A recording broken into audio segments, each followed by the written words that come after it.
guys, and welcome to the Moms and Murder Podcast, a true crime podcast featuring myself, Mandy, and my dear friend, Melissa. Hi, Melissa. Hi, Mandy. How are you? I'm doing wonderful, feeling rejuvenated and refreshed after I just came back from a little visit with my family up in New York. I've talked about going up there a few times on the show. But yeah, so my family and I went up there just for a few days, not a full week. But yeah, it was really nice. I was very happy to get back to Florida, though, because if you are from that area, then you know on Friday, I guess this will be last week when you're hearing this, they got a really crazy snowstorm. So we left on Thursday afternoon, but that was all they were talking about on the news. And even on my phone, it was saying like severe winter weather advisory. So yeah, I haven't talked to my mom to find out how much snow they actually got, but they were predicting like a foot of snow in just a few hours on Friday morning. So we got out of there just in time. Yeah, I was going to say, thank goodness. Oh my gosh, can you imagine that? Yeah. Because when you're ready to leave on a trip, the last thing you want is to be like, actually, now you're snowed in. Like you're just right. You've reached the limit. You enjoyed your vacation, but that's all you can take. And then adding another day is like, oh, no, nope. Wow, yeah, that would be. Yeah. And you came back to Florida where we've been in the 80s all week. Yeah. I came back to definitely an extreme change in weather from what I was up there with. It was like 10 degrees when we woke up on Thursday morning. And then we came back here and immediately it was 80 and humid. And I was like, oh yeah, we're definitely back in Florida. Yeah, we are late spring, early summer already. Like I'm like, we don't have any more cool days. I don't think we will. I think we're kind of done. Yeah, we're past that. All right, so we will get into the episode this week. It's actually kind of interesting that the story takes place in New York since I was just there and was actually working on this episode from New York. So I thought that was kind of cool. So despite all of the information that we have regarding what is and isn't healthy when it comes to our food, fad diets have been popping up for a really, really long time. The science behind nutrition isn't really that complicated. Foods are made up of a combination of macronutrients, which is your protein, your carbs, and your fats, and they should be consumed in appropriate ratios for your personal health desires. But for some reason, overcomplicated fads and gimmicks can kind of muddy the waters when somebody's trying to learn more about using nutrition to attain or maintain a healthy state of being. I don't really think anybody would argue with me that things like the drinking man's diet of the 1960s, yes, this was a real thing, but it was pretty ridiculous. So this diet allowed for you to drink as much alcohol as you wanted, but you had to eat foods that were considered quote, manly, such as steak and pheasant. So all the alcohol you want, just eat a lot of meat. Sounds I feel not like healthy. The plan is just to kill you. I don't think it's to do anything else. What's the goal with this? So in more modern times, we've also seen tons of different fad diets that promise quick results. You've got the South Beach diet and the Atkins diet, and then there's keto and paleo and the zone diet and juice cleanses. You really can find a diet that appeals to just about anybody and promises to help anybody pretty much with any concern they have. In the mid to late 1970s, a successful cardiologist in Scarsdale, New York, put his hat in the ring with a highly controversial diet plan that he designed for his cardiology patients who needed to lose some weight to improve their heart health. The creation of this diet plan led to big success for Dr. Tarnower, but with big success comes bigger risks. The story this week is truly a testament to what the notorious B.I.G. meant when he said, "Mo money, mo problems." I love a Notorious B.I.G. reference in the first 2 minutes of the show. And that's really, it doesn't have anything to do with the show, but there you go. No. So when Herman Tarnower was born in 1910, his parents, Harry and Dora, who were middle-class Jewish immigrants, had no idea that their son would one day grow up to be famous. Herman was one of 4 children born to his parents, and he was raised in New York with his 3 sisters. Herman's father worked as a hat manufacturer, and it's not really clear whether or not his mom worked outside the home. We don't have a lot of information about what Herman's childhood was like, which is often the case when someone is born back in 1910, but we can assume he had a pretty decent upbringing because in 1933, he graduated from Syracuse with a degree in medicine. Herman completed a residency in Bellevue and then spent a year completing a postgraduate fellowship where he studied cardiology in London for 6 months and then in Amsterdam for another 6 months. Herman returned to the U.S. in 1939 and became an attending physician at White Plains Hospital. But when World War II broke out, Herman joined the U.S. Army Medical Corps and eventually became a lieutenant colonel stationed in Japan. Following his time serving in the military, Herman returned to the White Plains Hospital and moved to Scarsdale, New York, where he settled into his career and began to see success and his wealth grow. In 1957, Herman and another doctor, Dr. John Cannon, founded the Scarsdale Medical Group, which kept both of them comfortably rich, according to the New York Magazine. A short while later, Herman came up with a 2-page handout for his patients who needed to lose weight. The sheet outlined what he called the Scarsdale diet, which promised up to 20 pounds of weight loss in under 2 weeks. This diet was only intended to be followed for 14 days, and then the patient was to switch to Herman's other program that was called the Keep Slim program. The Scarsdale diet produced a lot of success stories, but also a lot of controversy. In a nutshell, the Scarsdale diet allowed for just 1,000 calories a day, regardless of the patient's age, gender, or activity level. And of course, unless you're a kid, eating under 1,000 calories a day is not enough for anyone. This diet had specific macronutrient ratios where 43% of the daily calories came from protein, 34.5% came from carbs, and 22.5% came from fat. So essentially, this is a high protein, low to moderate carb diet. The diet has no room for snacks, and even healthy foods like sweet potatoes and avocados are off the table. It was a very restrictive diet plan that naturally did get results of some sort, but that didn't make it a healthy method of weight loss. In the midst of his success with his practice, Herman moved to a house in Purchase, New York, that was made of glass and brick and was secluded on 6.8 acres and included a pond. He had a team of servants and a house manager, as well as an estate manager, and this was a married couple, actually, named Suzanne and Henry Vanderwerken. So this couple lived at Herman's house with him. Suzanne was also a gourmet cook, and she hated to serve the same dish twice, so she actually kept a guest book with names and dates of every single guest that she ever cooked for at Herman's house. He would invite 6 to 8 people over for a meal every now and then. These would just be people that he found interesting and wanted to converse with, and Suzanne would cook them all a meal and then log it in her little journal so she didn't forget what she made. That's wild to me. Yeah. Like, my family could never ask that of me. No. I have a hard time repeating the same meal in the same week. I'm like, you want hamburgers again? Okay, Right. I guess we'll do it twice this week. Yeah. So Herman loved to travel, and he would often go to places where he was able to hunt or fish. And one of his things was that he would purchase a Buddha figurine from every place that he visited, which is kind of neat. My thing, well, it didn't become my thing until recently, but when I go to a new place, I always get my youngest son a little mini snow globe, like from the place. Oh, So cool. so now we have a bunch of little snow globes, but that reminded me of Herman and his Buddha statues. According to multiple sources, Herman was a proper and formal man who had very little patience for small talk.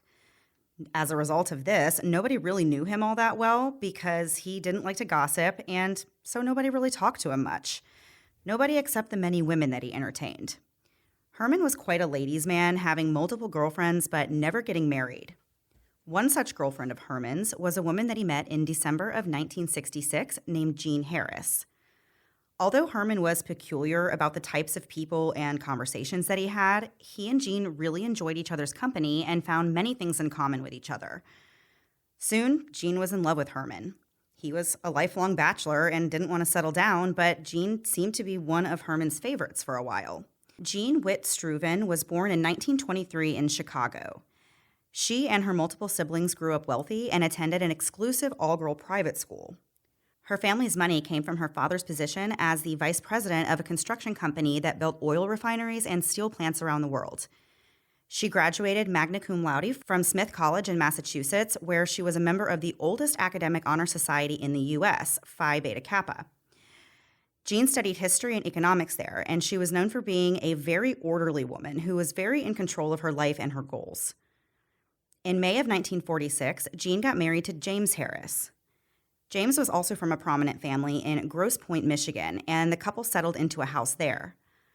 Jean soon took a job at the Country Day School, a very fancy private school where some members of the Ford family had even sent their children. Jean worked there as a teacher of history and economics, and she was highly respected as an educator. She was described as being a proper lady, having a reputation for integrity and honesty, and would sometimes lecture her students on honor and propriety. So what does this have to do with Dr. Herman Tarnower? Well, from this point on, several things happened in Jean's life that ultimately led to her meeting him. Despite being highly regarded in her career, Jean left her position at the college in 1950 to stay home with her newborn son, David. 2 years later, another son was born, and she named him James after his father. But by the time her youngest child was 2, Jean was ready to get back to her career, and she took a position teaching the first grade at the same day school she had worked at before.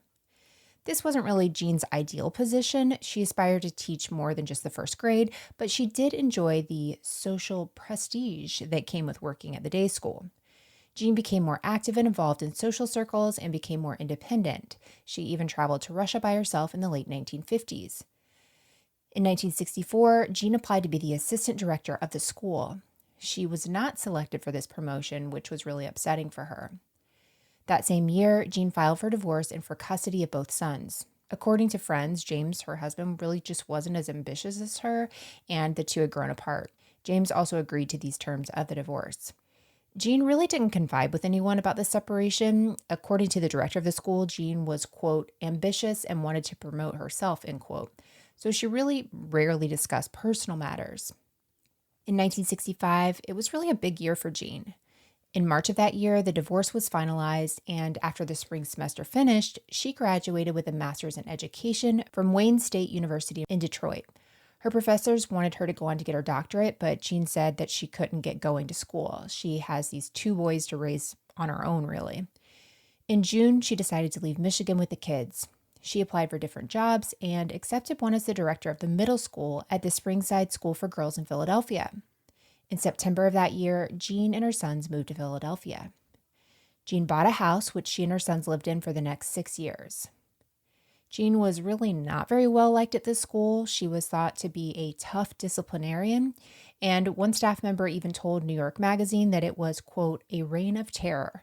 We were glad when she left, end quote. This is so crazy after she previously was described as, just being the best of the best and just very orderly. And I feel like this is kind of odd, right? Right. Yeah. It seems like a total change of personality, really. Yeah. That's what I was thinking. In December of 1966, Jean met Herman at a party. According to Jean, quote, they enjoyed each other's company and she soon fell in love with him. They shared many common interests, end quote. And as we said before, Jean became one of Herman's most favored lovers. And there's so much more to get into this story after a quick break to hear a word from this week's sponsors.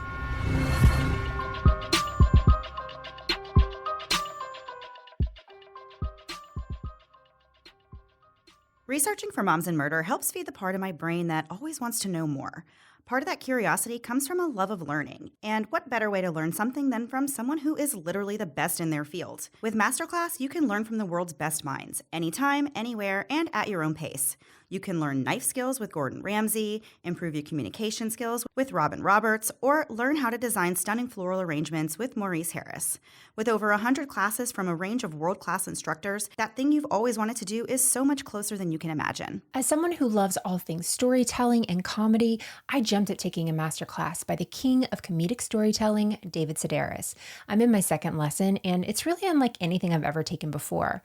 I've read so many of David's stories and his books, so to hear how he's able to take this crazy life moment and spin it into a hilarious story later is like lifting the veil and taking a peek inside his mind. You can even take notes as you go along, and you also are able to have downloadable lesson recaps to help keep your new knowledge fresh in your mind. What you'll really enjoy about this and other masterclasses is that the lessons are easy to pull up on your phone or your laptop, or you can even listen to them like you're listening to our podcast right now. The lessons are about 10 minutes in length, and there's really no nonsense. It's just straight to the point. And hearing from those who have mastered their field leaves you hanging on every word. I highly recommend you check it out. Get unlimited access to every masterclass, and as a Moms and Murder listener, you get 15% off an annual membership. Go to masterclass.com/momsandmurder now. That's masterclass.com/momsandmurder for 15% off Masterclass. Not all members of your family are human. Instead of having skin, some have fur. And before this gets any creepier, I should mention we are referring to your dog, man or woman's best friend. And if you want the best for your dog, and we know you do what we did and start your journey with Embark today. Embark makes it so easy to find out everything there is to know about your canine friend. Embark sent me a packet with step-by-step instructions, so I was able to easily swab my girl Lila and send back the swab in their prepaid packaging envelope straight to their lab for analysis. I was sent emails throughout every step of the process, which made me even more excited to finally get her results back. My little guy Remy is a Havanese, and I really had no idea what to expect when I got his results back. I knew some about what his breed could be susceptible to, but that's really just a giant what if. It's like saying humans generally don't want to be rickrolled, and my son's all, "Hey Alexa, play Never Gonna Give You Up on repeat every single day." So to learn specifically what Remy could potentially have based on his specific DNA is really invaluable. I had one flag on his results, which was that his ALT results could be low to normal. I, of course, really had no idea what this meant, but Embark broke it down in an easy-to-interpret way, and they even had a link for me to send it right to Remy's vet, making sure he was aware in case he ever has liver issues in the future. Embark offers the most scientifically advanced dog DNA test. Their test analyzes more than 230,000 genetic markers. That's over twice as much genetic data than the competition. Right now, Embark has a limited time offer on their Breed and Health Kit and Purebred Kit for our listeners. Go to embarkvet.com to get free shipping and save $50 with promo code MOMS.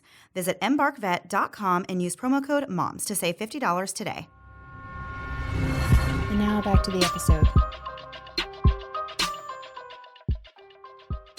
So before the break, we were talking about Herman Tarnower and Jean Harris and how they have now met each other and enjoy each other's company.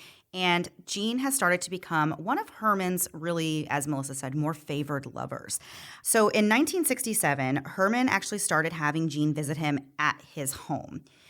According to Suzanne, who kept that guest book with all the dinner menus in it, Jean soon became a frequent visitor there, and she would often stay the night. She never went to Herman's estate without his permission first, but their relationship grew serious enough that Jean started going on vacations with Herman. According to Jean, in May of 1967, Herman proposed to her and gave her a large engagement ring. But sometime later, he said that he didn't actually want to get married because he was, quote, married to his profession. Jean said she understood and she didn't think it was necessary to get married. She said the only thing that really mattered to her was just being with him. As early as 1970, Jean found out that Herman was seeing other women. At one point, they broke up, and he said he was going to marry somebody else, but Jean never really believed that he would actually get married to that other person. So they quickly got back together, and they started seeing each other almost every weekend. While Herman still slept with other women, it seemed like he exclusively took Jean to these public functions like fundraisers and dinner parties. In 1972, Jean took a job as the headmistress of the Thomas School in Connecticut. The school's enrollment numbers had been really declining, and there was a lot of turnover within the administration, so they wanted Jean to kind of come in and help whip the school back into shape. Unlike at her previous school, Jean was not well liked at this school. According to coworkers, she had, quote, frequent emotional outbursts and difficulty handling the job. One of her coworkers said that Jean had a hardness in her eyes, and she was just very cold. Some coworkers described her as being moody and said that she would even scream at students. And this is around 2 years after Jean started taking the stimulant Desoxyn, which we're going to talk about a little bit more later and how it relates to the story. In 1975, Thomas School shut down, and Jean took a job outside of education. She was offered a management position at a New York firm that supplied janitors for Madison Square Garden and other large buildings in the area. Her salary was $32,500 a year, which would be about $170,000 a year, so not really a bad position.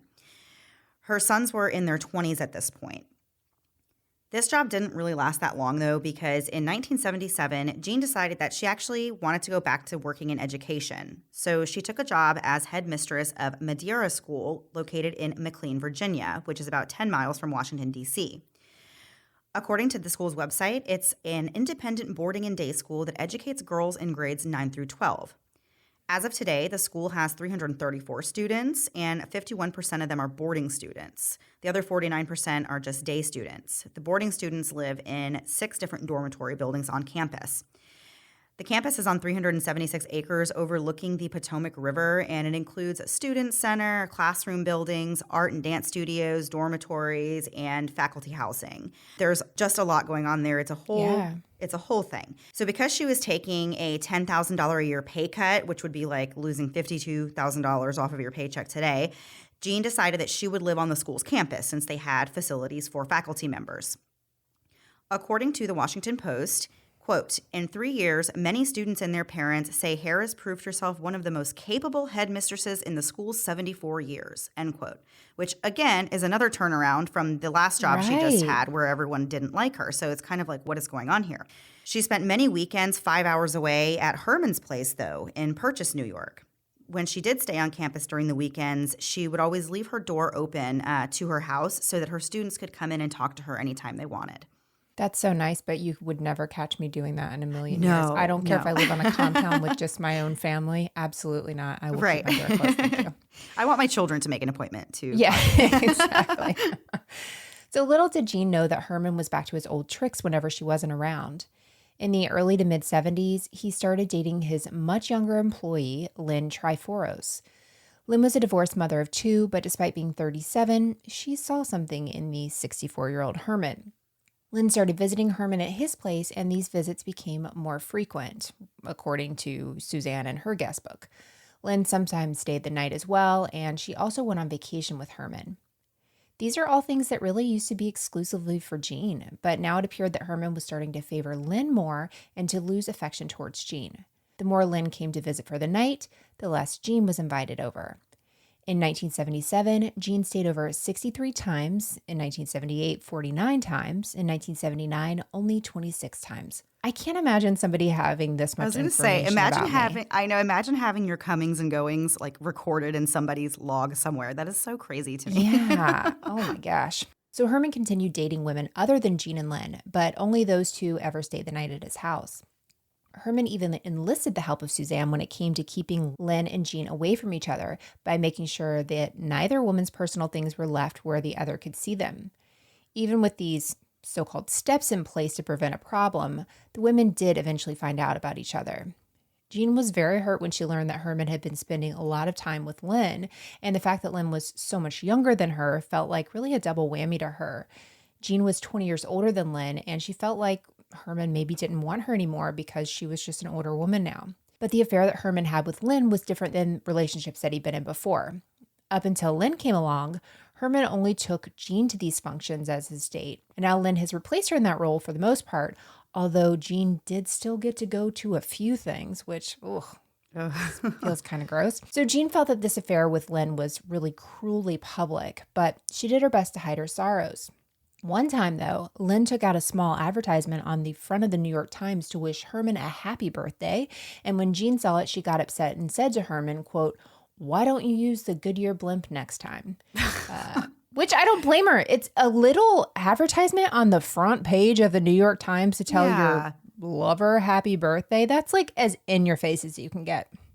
Yeah, I mean, yeah. I mean, I'm sure she's, this is just messy. This is a messy situation. Yeah. It's messy, yeah. In early 1978, the New York Times featured a story on Herman's Scarsdale diet, which talked about how the vice president of Bloomingdale's had actually seen a lot of success with the diet. A self-help author named Sam Sinclair Baker read the article and asked to meet with Herman in May of 1978. Herman told this man that he was actually thinking about writing a book himself about his diet, and so Sam offered to help him. For the next 4 months, Herman, Sam, and Jean worked on the book. So he's got Lynn now that he's, dating and taking to functions, but he's going to let Jean help him work on this book that he wants to write. So in late 1978, the book, which was titled The Complete Scarsdale Medical Diet plus Dr. Tarnower's Lifetime Keep Slim Program, was published.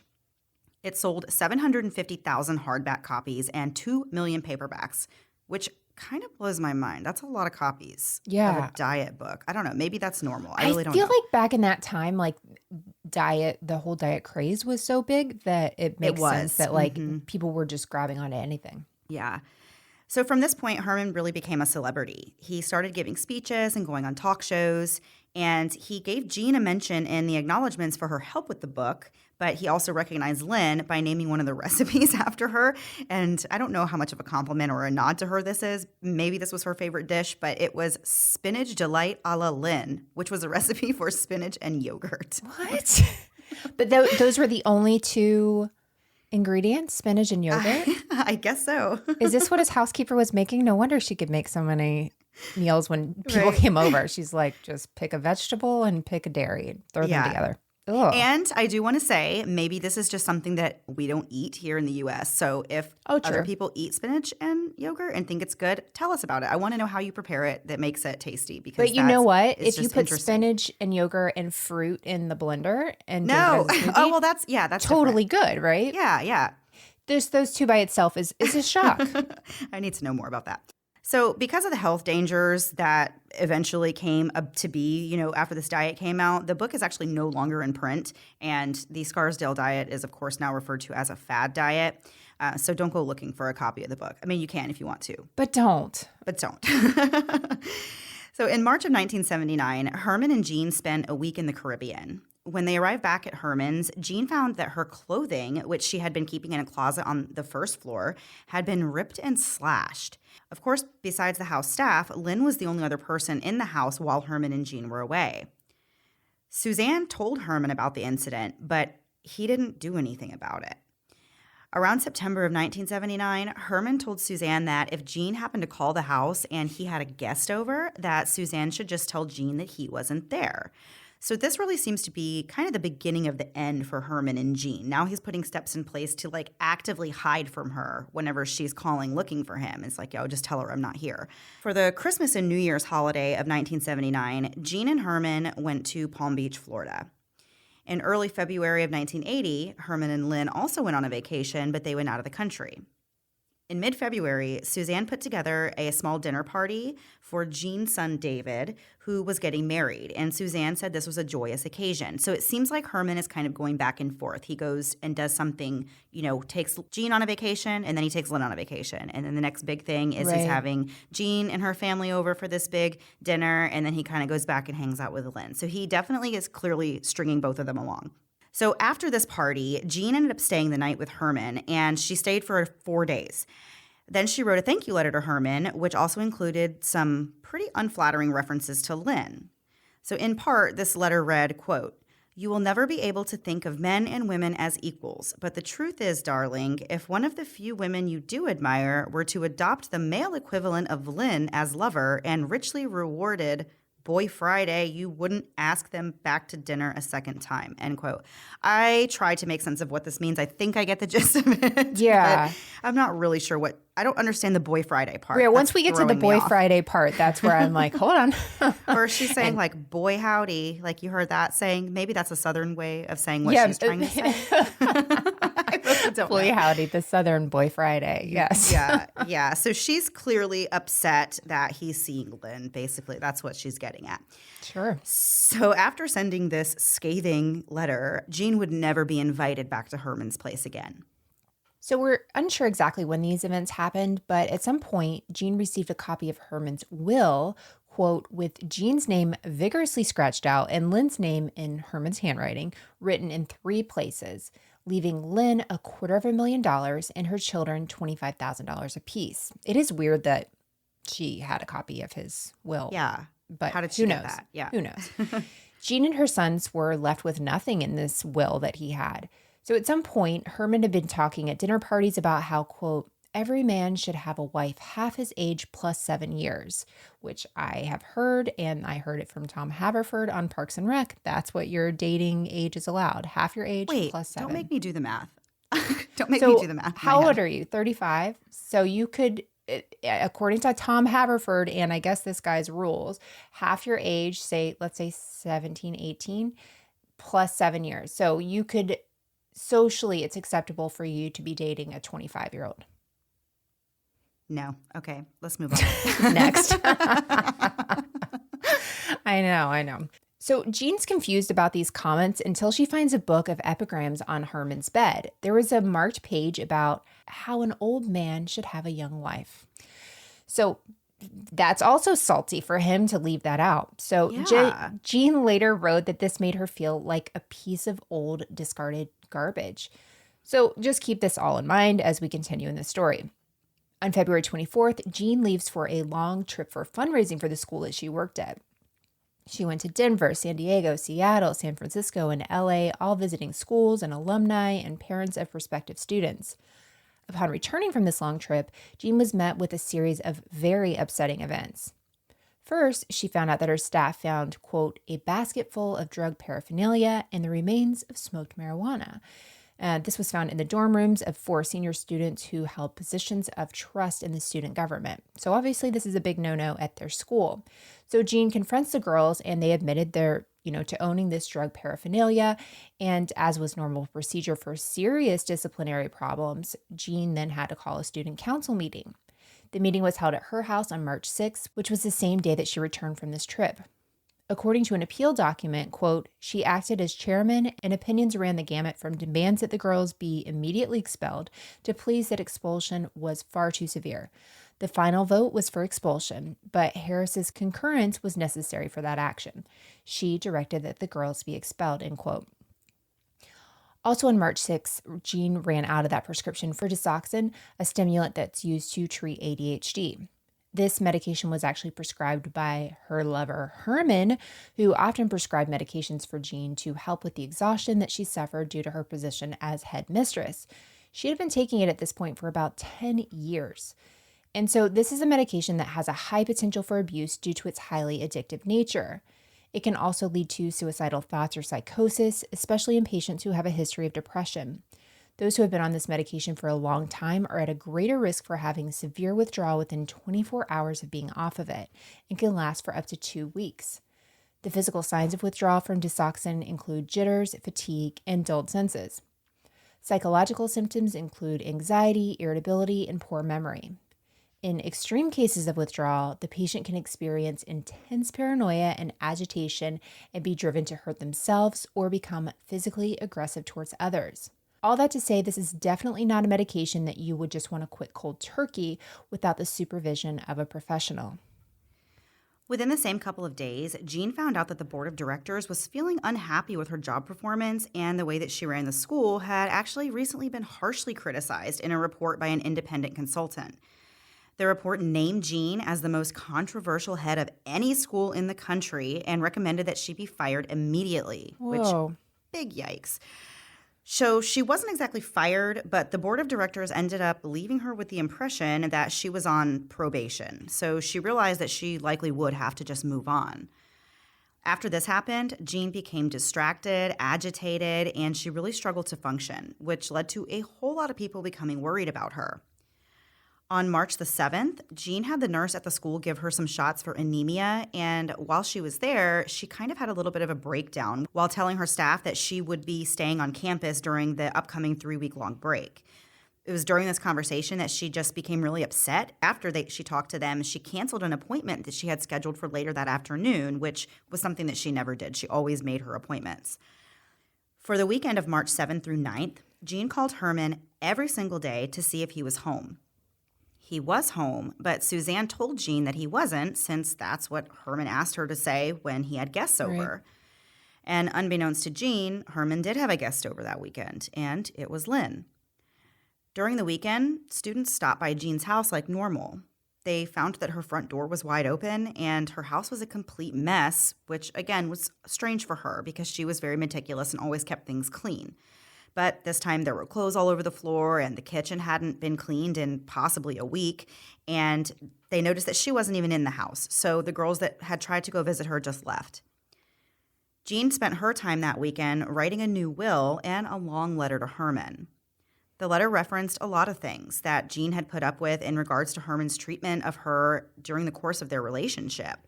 She really seemed to be using this opportunity to pour out all of these pent-up feelings that she had. She wrote, quote, "All I ever asked for was to be with you, and when I left you, to know when we would see each other again, so there was something in life to look forward to. Now you're taking that away from me too, and I'm unable to cope."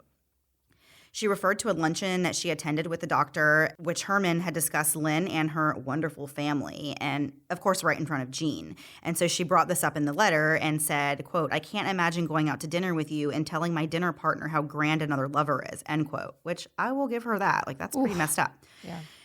In another portion of the letter, Jean wrote that although it had been heartbreaking to see Herman less, she was still thankful to be able to see him at all, and that he had really humiliated and destroyed her by having this very public affair with Lynn. She concluded the letter by begging Herman to take her instead of Lynn as his date to an important dinner in his honor that was coming up on April 19th, 1980. She said she felt that it was very important for her to be there for him and that she wanted to honor him. On March 10th, 56-year-old Jean completed her will and had it notarized. Then she mailed her letter to Herman. The letter later became known as the Scarsdale Letter. Later that morning, Jean said she called 69-year-old Herman at his office and told him that she'd sent the letter, but she wanted him to throw it away without reading it because she regretted sending it. They talked about a few things, and Herman invited her to go to Westchester with him on the weekend of April 5th. According to a woman named Juanita, that's not how this conversation went at all. Juanita actually had an appointment with Herman at 10 a.m. that morning. Upon her arrival at Herman's office, she was shown directly into an examining room which had a wall telephone. Herman had just started examining her when the telephone rang. He answered it, and then he said, "I'll take this call in my office." So he places the receiver on the bracket near the telephone and leaves the room without actually hanging up the phone there. So Juanita remained seated at the examining table, and soon she became aware of muffled voices coming through the receiver. She recognized one of the voices as her doctor, and she heard him say loudly, "GD, Jean, I want you to stop bothering me." The voices then became muffled again until Juanita heard Herman say, quote, "You've lied and you've cheated." And later she heard Herman say, "Well, you're going to inherit $240,000. I wonder if Juanita picked up the phone and put it up to her ear, because Yeah. I She would probably want to got so bad. yeah, she probably got so curious about what was going on after she heard the first thing. Oh, absolutely. So then Herman returns to the examination room. He replaces the receiver on the hook, and he continues Juanita's examination. Later that day, Jean says that she received a letter from a student who had once been injured in some sort of a hazing accident at the school. After this accident, Jean grew really, really close to this girl, and the two had a close relationship ever since. The letter was really critical of Jean's handling of the disciplinary affair, and that criticism really affected Jean deeply. Jean testified that after reading the letter, she thought, quote, "If she thinks I failed her too, I had really blown the whole thing," end quote. This letter, combined with all that had just preceded it, really persuaded her that she could no longer function. It was then that Jean decided to take her own life. Later that afternoon, Jean called Herman's residence twice to see if he was home. When Suzanne said that he was not home, Jean angrily hung up the phone, but when she called back again later, she tried to find out, exactly where Herman would be later that evening. But Suzanne said she didn't know anything about Herman's plans, which, Suzanne, yes, you did, but I understand you're doing your job. In reality, Herman was at home, and he was with Lynn. His niece Debbie was also there, and Suzanne was making them a nice dinner.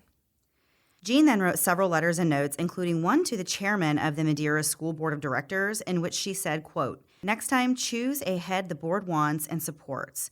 Don't let some poor fool work for 2 years before she knows she wasn't wanted in the first place," end quote. In a second note, she wrote, quote, "I wish to be immediately cremated and thrown away." Jean said she began thinking about the walk she had taken with Herman on the grounds of his estate, and she was particularly thinking of the pond, and she remembered that Herman once said that when he died, he wanted to be cremated and have his ashes sprinkled in that pond. So she thought that she, too, would like to go by the side of the pond where the daffodils grow in the spring, and she decided that's where she wanted to end her own life. Before she left Madeira, Jean called Herman. He answered the phone, and she told him that it had been a really bad few weeks, and she wanted to go and talk to him just for a few minutes. Keep in mind, she has to drive 5 hours to get there. Oof. Yeah. So he told her that it's not really a good time. His niece Debbie was coming over for dinner that night, but Jean didn't really care. She said, I know Debbie always leaves early, and she wouldn't be able to get there any earlier than 10:30 anyways. As I just said, she has a long drive. So Herman said that it would be really more convenient if she just came the next day. But Jean insisted, saying, quote, "Please, just this once, let me say when," end quote. And he replied, "Suit yourself." So Jean then made the preparations to leave, and she got on her way. Jean first left her office and went home, and she grabbed the .32 caliber gun that she had purchased from a sports shop in October of 1978.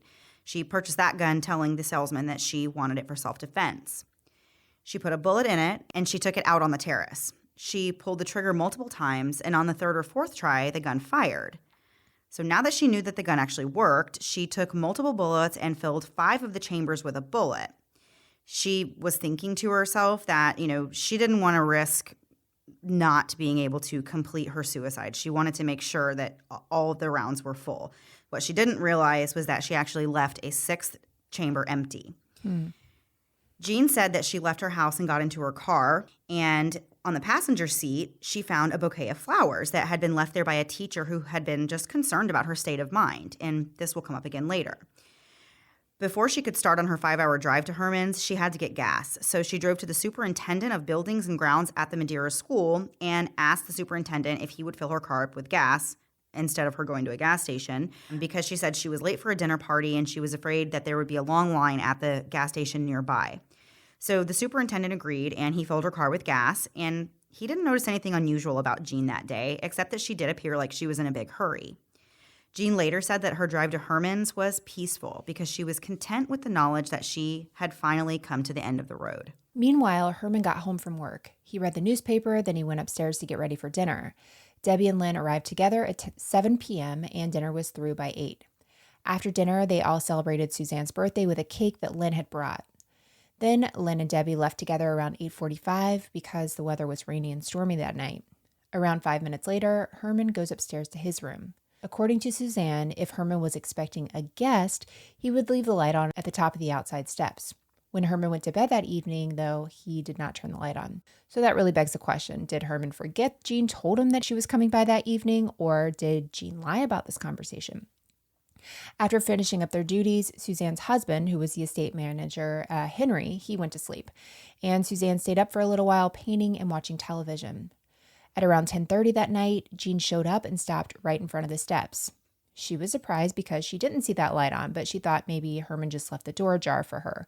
So she got out of her car and she made her way up the steps with the flowers that she had been given that were found on the seat of her car. She said that she thought it would be really nice that night to give Herman the flowers.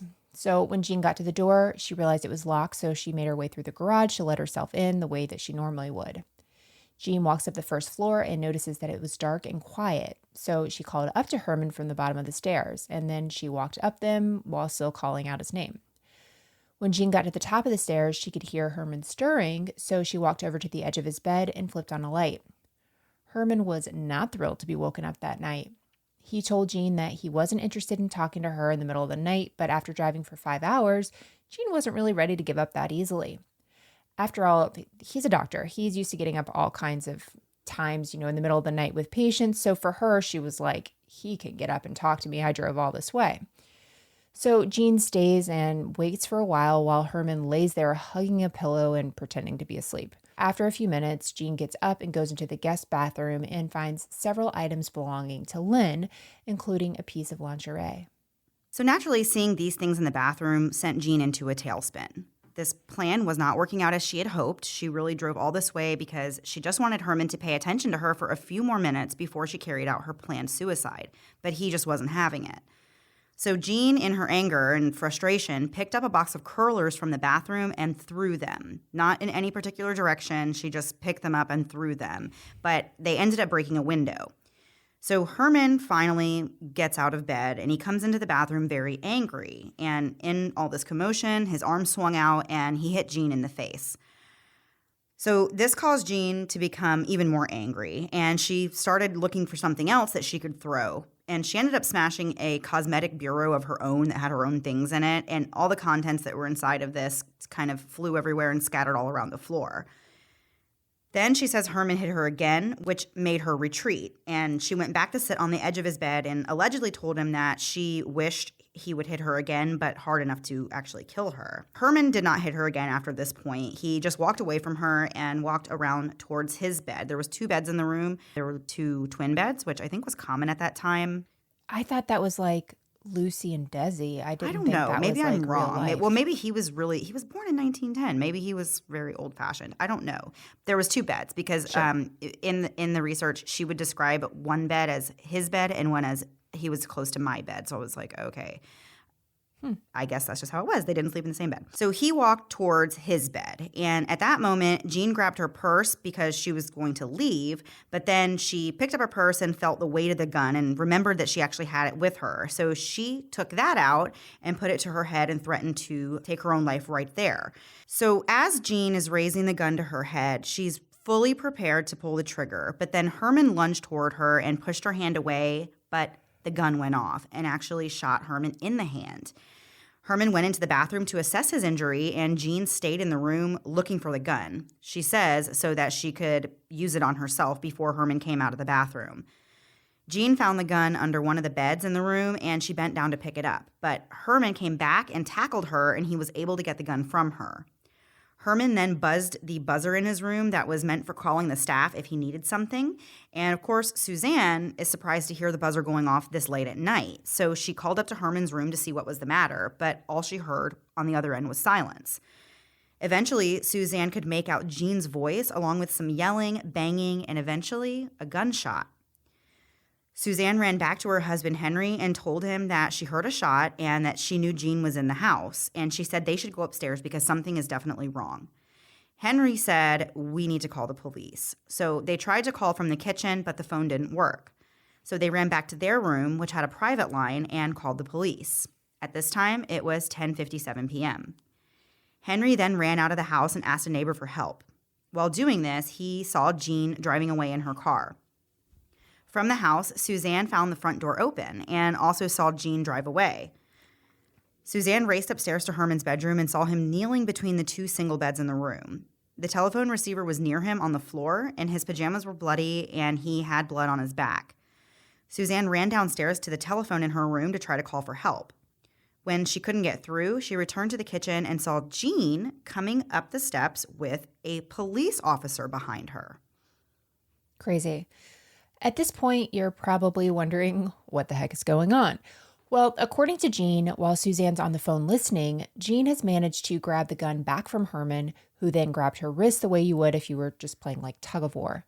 Jean said there was a moment where she felt what she believed was the muzzle of the gun on her stomach, but she still had the gun in her hands, so she pulled the trigger, allegedly planning to shoot herself. But when the gun goes off, Herman falls backwards, and Jean realizes it hadn't been herself that she had just shot. So Jean gets up and moves to another area of the room and allegedly attempted to shoot herself in the head, but the gun didn't go off. So she points it away from herself and tries to fire it again, and it did go off. But after that, she said the gun just clicked whenever she tried to fire it. Thinking this gun is out of ammo, she tries to unload it and put in the other bullets that she brought along, but she wasn't able to dislodge the spent shell casings, and after beating the gun on the side of the tub to try to get them out, all she did was break the gun, literally broke the gun. She broke the cylinder off the revolver, so it was inoperable. Oh my gosh. Yeah. At this point, Herman is still alive and conscious. He tried to pick up the phone receiver in his room, but it wasn't working. Herman pulled himself up onto the bed, and Jean told him that she thought the phone was broken or had gone dead.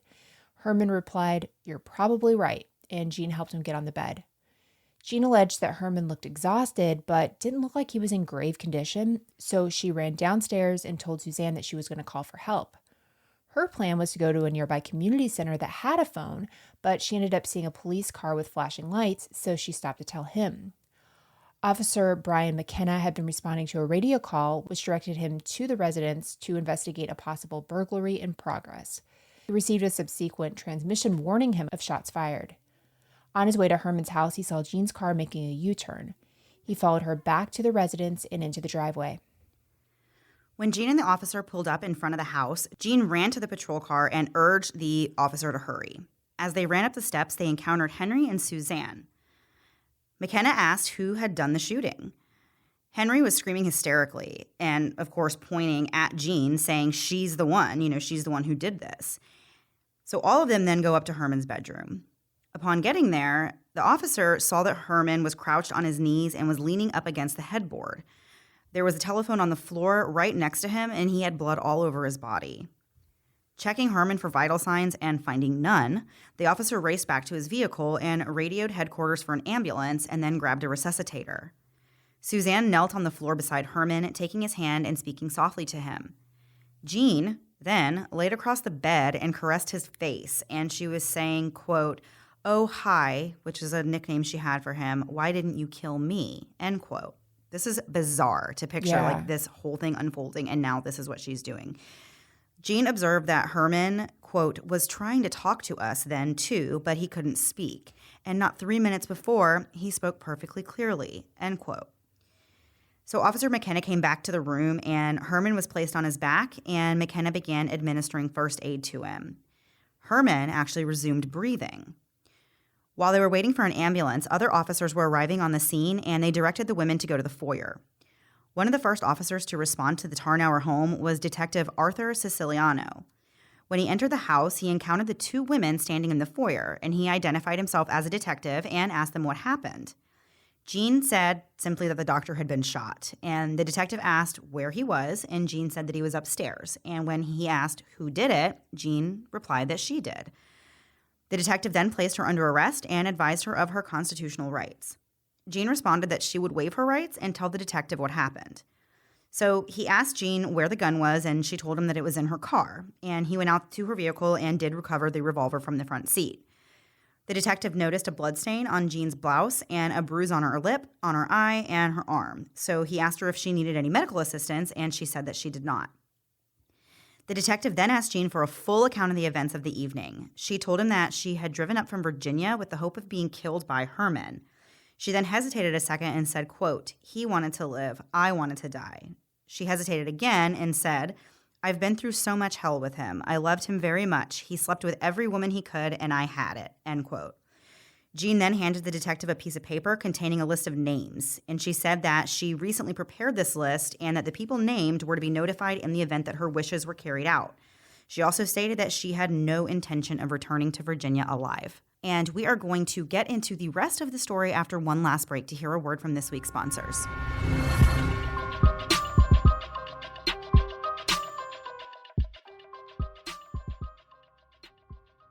Starting a new goal for yourself can feel a little scary, but if you've been toying with the goal of learning a new language, no need to fear. Let us help you out by introducing you to Babbel. Babbel is an amazing language learning app that sold more than 10 million subscriptions, and it's easy to see why. Babbel teaches you in these easy-to-digest, bite-sized language lessons that are designed for real-world use, so you can actually become fluent in a language, and not just those fun phrases like, "Where's the nearest bathroom?" My sister is fluent in Spanish, and it's something I've always been really jealous of. After high school, she actually moved out of the country and really immersed herself in the language. While I'm not planning to do that anytime soon, I would love to learn Spanish so that I can better communicate with her in-laws whenever they come to visit, and Babbel has been a really fun way for me to do that.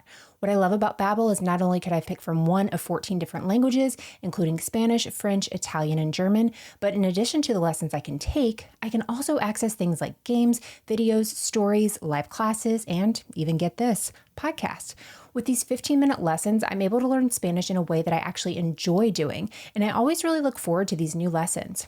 No matter your reason for learning a new language, try out Babbel. And we know trying things can be kind of scary, but Babbel comes with a 20-day money-back guarantee, so you can start with confidence. Right now, save up to 65% off your subscription when you go to babbel.com/moms. That's babbel.com/moms for up to 65% off your subscription.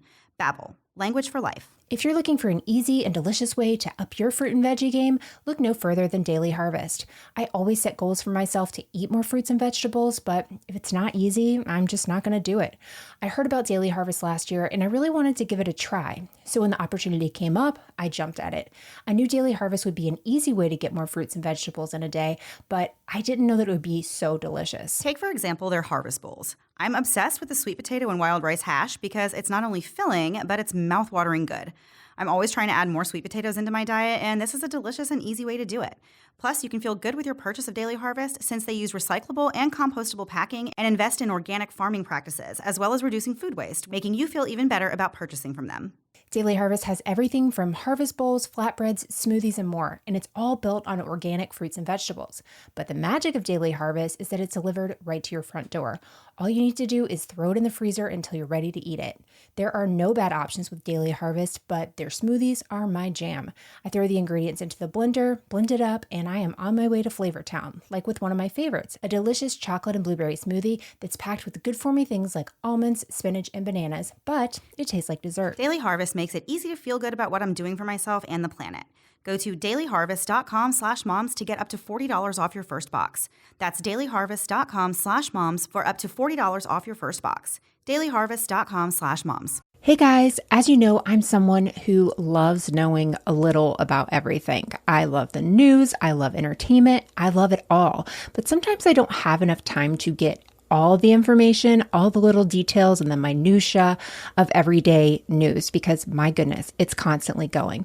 But thanks to the Newsworthy podcast, I can get all I need in little bite-sized pieces. So if the stress of the news is getting you down, but you still want to know what's going on in things like the election, check out the Newsworthy. And in these 10-minute episodes, they're just on the go listening. I can listen to it quickly on a walk, on my way bringing my kids to or from school or one of their activities. When I'm in line at the grocery store, there's never a wrong time to listen to the Newsworthy. But if you feel bogged down by the news and kind of the negativity of it, but you still want to be informed on what's going on, the Newsworthy is the place to do it. Erica at the Newsworthy is an independent journalist, and her team does really all the hard work and research for you. I love that the episodes are so well-rounded, and there will be fun stuff like tech or big stories, but the way Erica gives this, efficient and neutral overview of the news, and in just 10 minutes each weekday, it's perfect. Just search The Newsworthy in your podcast app or go to thenewsworthy.com to start listening.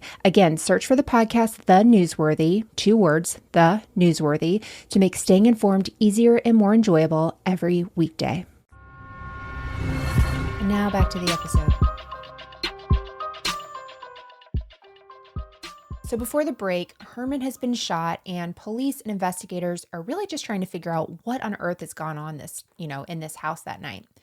So describing the events in the bedroom, Jean said that she and Herman had had a struggle and that this gun had gone off several times.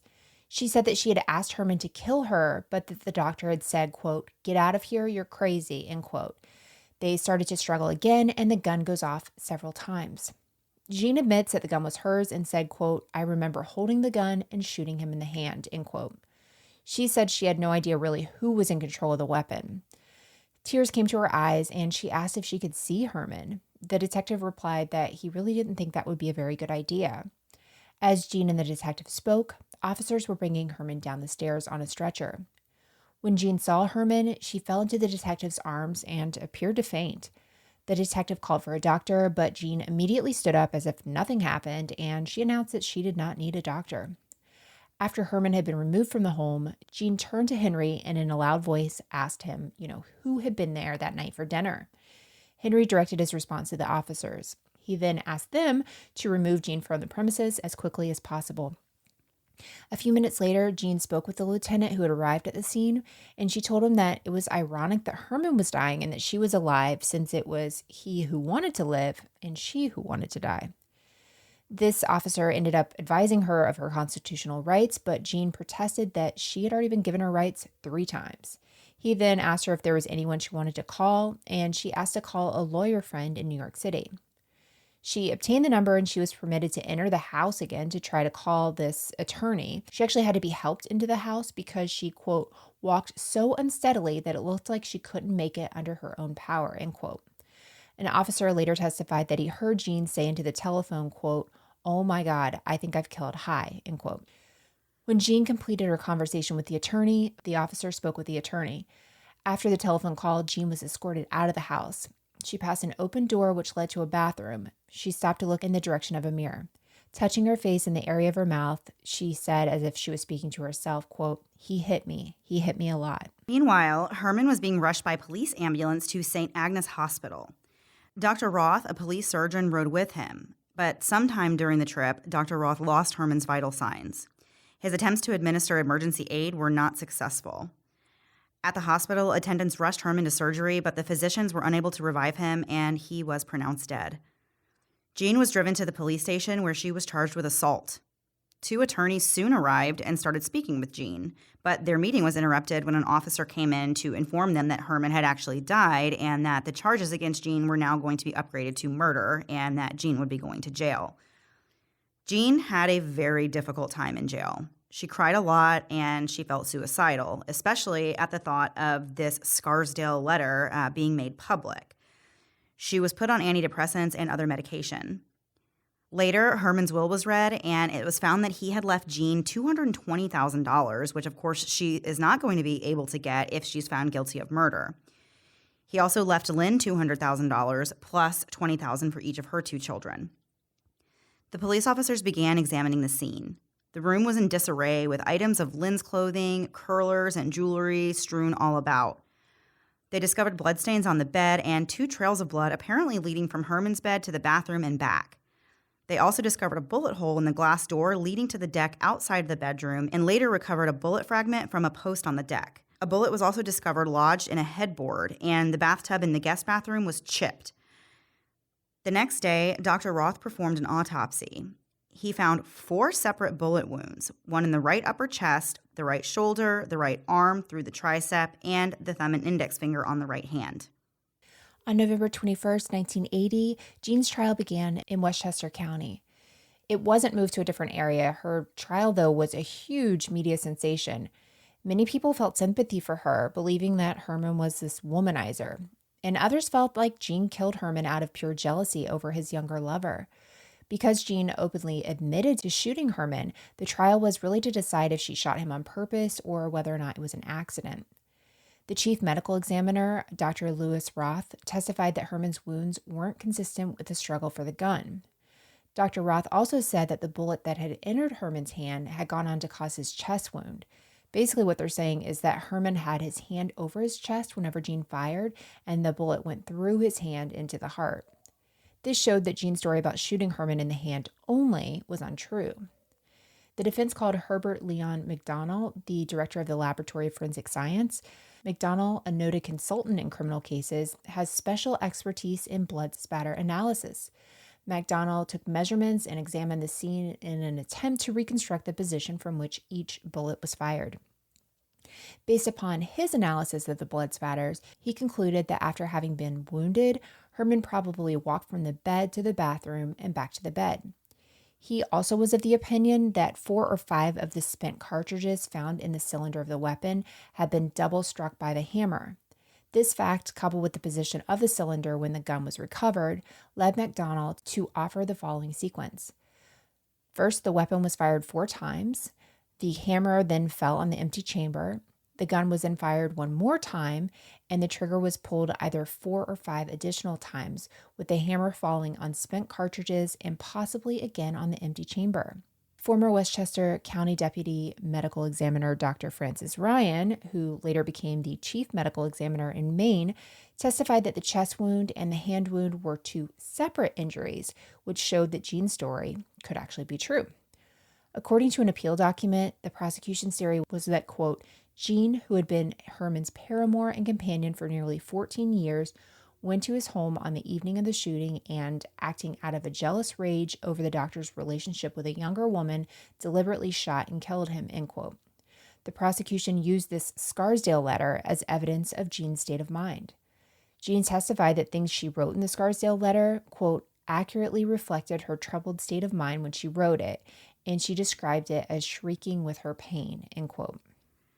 Suzanne was one of the prosecution's main witnesses. Her testimony helped set the scene for everything from Herman's relationship with Jean through what happened on that fateful night. Jean's defense was that the shooting was an accident. She said that she wasn't upset that Herman was seeing other women. She had allegedly come to accept his desire and need for other women, and she said she no longer had felt threatened by it at that point. Instead, Jean said that she had been, quote, consumed with feelings of her own inadequacy and distraught over setbacks in her professional life, end quote. She was exhausted and depressed as a result of working as a headmistress, and she was agitated due to withdrawal from Disoxin. She had planned on taking her own life, not Herman's. The defense called 2 psychiatrists to testify as to the effect of the sudden discontinuance of this medication, and both agreed that a woman like Jean Harris, who had suddenly discontinued the use of the drug at the level that she was taking it at, they would be expected to experience some symptoms such as fatigue, anxiety, agitation, a sense of melancholy, and a tendency to feel pessimistic and easily overwhelmed by day-to-day stress. To show her state of mind at the time, the defense had many witnesses testify about it and how, Jean acted and what her behavior was like leading up to the murder. They talked about how she was distracted, agitated, not really able to function in her normal capacity. According to a court document, the witnesses all seemed to show great affection and respect for Jean, and there were many that were actually just called specifically to attest to her high reputation for integrity and honesty and peaceableness. So to show that she really did plan on taking her own life and not Herman's, the defense brought up how Jean had changed her will and wrote those letters and notes to people. Jean testified in her own defense, telling the jury, quote, "I was very much in love with him. I have been publicly humiliated. I have lived a quiet, private life, and I wanted to die a quiet, private death. It wasn't meant to be a grandstand play, though it certainly looks that way now," end quote. On February 24th, 1981, after 8 days of deliberations, during which the jurors reenacted the shooting, the jury of 4 men and 8 women convicted Jean of murder in the second degree, as well as criminal possession of a weapon in the second degree and criminal possession of a weapon in the third degree. A month later, Jean was sentenced to 15 years to life. She told the court, quote, "I did not murder Dr. Tarnower. I loved him very much. No one in the world feels his loss more than I do. I am not guilty," end quote. Jean's convictions and sentence were affirmed by the Supreme Court of New York, and all of her appeals were denied. Throughout her time in prison, Jean applied for clemency at least 2 times. While serving time at the Bedford Hills prison, Jean really made a difference. She set up a nursery inside the prison where infants born in prison could spend a year with their mom.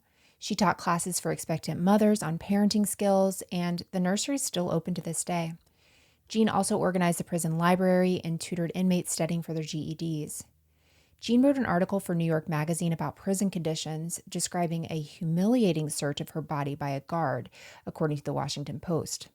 In 1986, Jean published a book called Stranger in Two Worlds, which detailed her relationship with Herman as well as her life in prison. On December 29, 1992, she suffered a second heart attack and needed open heart surgery. As she was wheeled into surgery, she actually learned that Governor Mario Cuomo commuted her sentence. Cuomo released a statement saying that he granted Jean's clemency because of her work at Bedford Hills. On January 22, 1993, 69-year-old Jean was released from prison. After recovering from her surgery, Jean retired to a cabinet on the Connecticut River in rural New Hampshire and became an advocate for prison reform.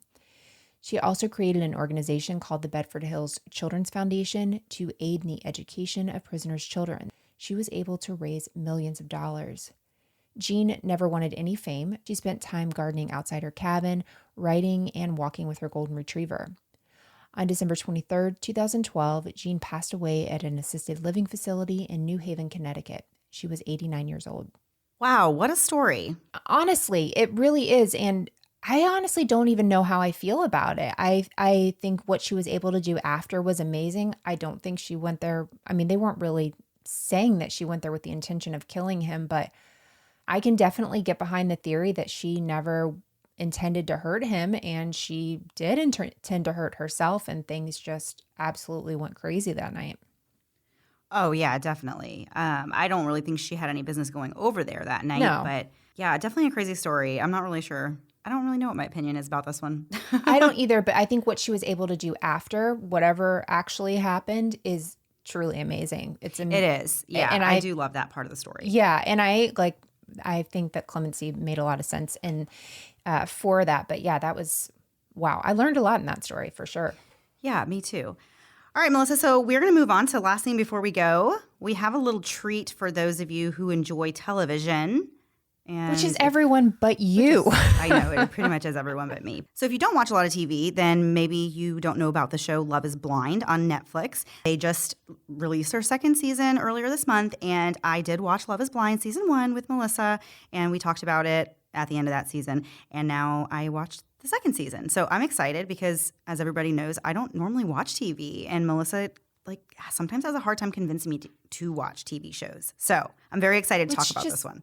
Already feels wild. So just if you haven't watched it, spoilers. I'm not going to hold anything back because it's just going to be spoilers. Right. Mandy, what did you think of this season compared to last season? Did you think more hot messes, more love? What did you think? I thought more love. I thought there was less hot mess going on this season, which I kind of appreciated a little bit.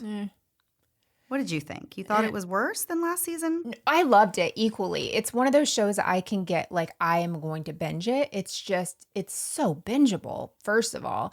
And it's like such a, like, it's like you're constantly putting yourself in that position. Like, could I ever be in a state of mind where I could meet somebody behind a wall and just like fall in love with them and convince myself to marry them, knowing what like marriage is and family is and all that, like at this age. And I'm just like, I don't think I could. I'd be like, you're going to fight me right now. We are going to fight before we ever get engaged, because they're just like in love with love. It makes me crazy. Yeah, no, that method of finding a lifelong partner, I don't think would be for me. Lifelong. But I can see, like, if you really are just open to the idea of, you know, just setting aside appearances and just getting to know somebody a little bit through a wall. My only complaint about this process that they do with the show is that it's not long enough, because I don't care. Everybody sounds great the first week you talk to them. Like, I could be convinced to meet anyone after 1 week of conversation, but I don't know. That's my only complaint. But anyway, that's the whole point of the show, right? Is to be a drama fest. And that's totally what we got. That's what I love. And I love it so much. So Melissa, what is the first thing you want to talk about? Okay, Mandy, do you have like a favorite couple, a least favorite? I do. So at this point, we know that the couples that actually got married, again, spoiler, are, who is it? Ayana and Jarrett, and Danielle and Nick. Those two got married. Yes. What did you think of Danielle and Nick? Because I did not think that was a good idea. I don't think they're going to make it. I feel bad saying that, but it's just not, I don't think it's going to happen, because I don't know. Can you imagine being friends with those two? How many times a day would that girl text you about all the problems she was having with her husband, and you'd be like, okay, but I like, yeah, please stop. and like I understand, like, some people really are kind of like that, but he's not the one for her to deal with it. Like, he seems like he's going to get too impatient and irritated with her, where somebody else might be able to have a little more patience with her in the way that she is. But I totally think she just is going to be needing tons of reassurance throughout the entire relationship. And I just don't know if he is ready to step up and give her all that.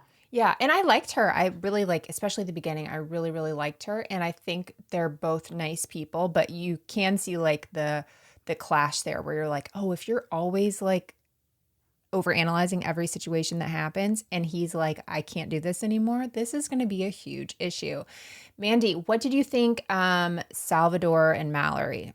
I was kind of surprised that they did not get married, and I was really surprised that it was him who said no, because I really was thinking that he was ready to go all the way with her and that he was really into her. But I do have to say, Mallory was not my favorite in the beginning, especially because I felt like she was doing him really dirty, going behind and talking to Jarrett, who she had a really deep connection with in the pods, and kind of that was like that episode was like, so eat your popcorn and candy while you watch that one, because she was literally saying, like, they were kind of flirting really heavily, saying, yeah, like, maybe we should have chose each other, that kind of thing. Like, I don't know, it was really sketchy. So maybe Mallory wasn't a good one for Sal, because I thought he was genuinely a sweet person, but I don't know. I was kind of sad, because I also in some way felt like they actually did seem like they could work together. Yeah, I agree. But I think I think they both need different things. But I think I now have a secret thought that he went on there to get a ukulele music contract, because why was he playing his ukulele? Every time you saw him, he had a freaking ukulele. I was like, maybe if you played it at your wedding, maybe she said, no, we can't play it at the wedding. And he was like, you know what? No, I will not marry you. And that's what happened. I could see that happening, because that would make more sense, right?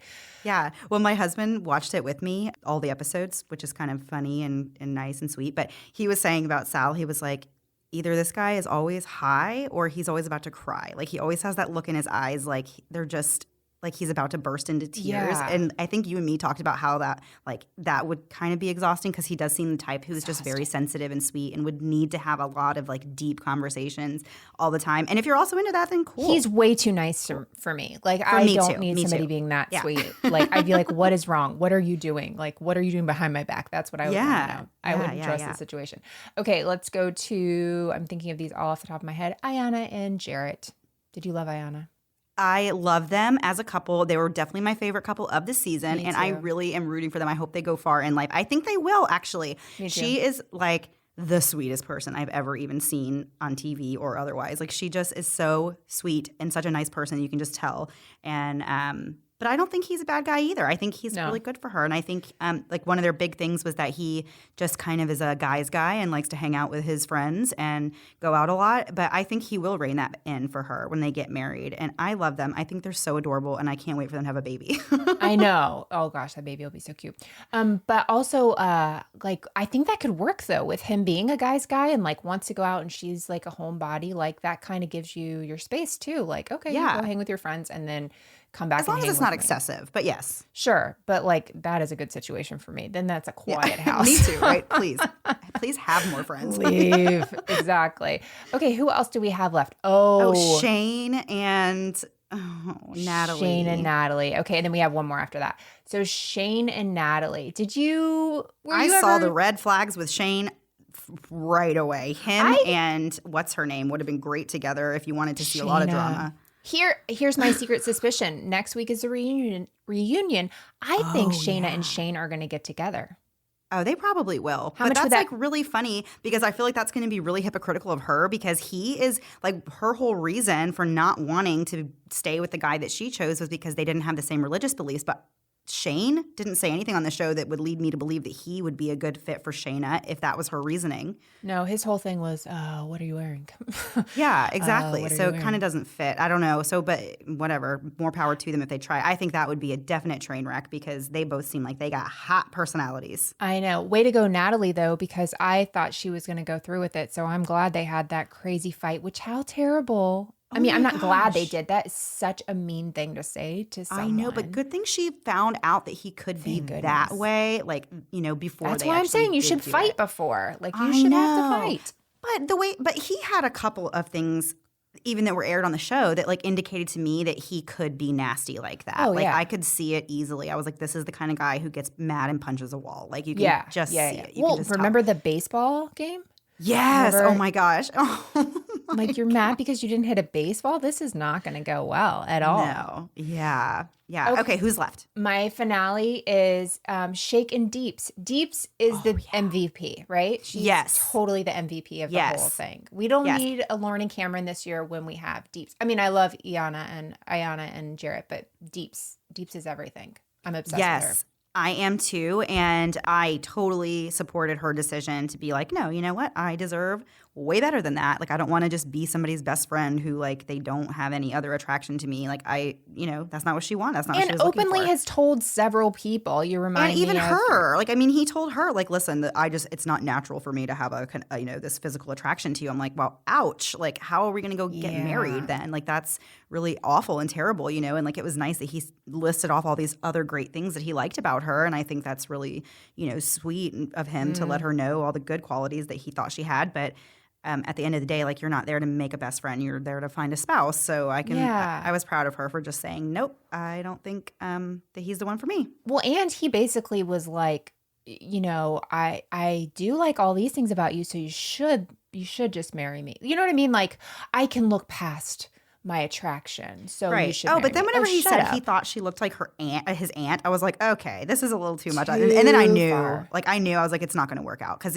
if he really feels that way and, like, looks at her and sees a family member, like, how is that going to work? Like, there's just no way. There is, somebody needs to call the police because something else is going on in that situation. Yeah. I loved her, though, and I loved her mom and her family, and just, like, she can do whatever the heck she wants to. She's good to go. And him saying at the end, he was like, if I would have said first, I would have been saying no, like, or if I would have said yes, she would have gone along with it. Shut up. You've never seen somebody so hurt on television or embarrassed. He's like, I'm not even embarrassed. I'm totally fine. And I got tickets for, or whatever, Nobu on Saturday, which I'm like, what year is this? Right? I know. Nobu tickets on Saturday? Or reservations. I don't even know how to work at Nobu. Right. Yeah, great season. Cannot wait for the finale. It's going to be, or the reunion. Although it's going to be Nick and Vanessa for no reason will be hosting it. I know. Yeah, I can't wait for that. It comes out on March 4th, so I'm like counting down to the days to see the reunion because that's always where you get to see like extra drama, I feel like. Messiness. Yes. I love it. Can't wait. All right, Melissa. Well, we are going to get out of here. We'll be back next week. Same time, same place, new story. Have a great week. Bye. Thanks so much for listening to the Moms and Murder podcast. Make sure to check back with us next week for a new episode. You can also find us at momsandmurder.com, where you can connect with us via social media. Please make sure you subscribe and give us 5 stars, because giving us 4 stars would be a crime. Thanks so much.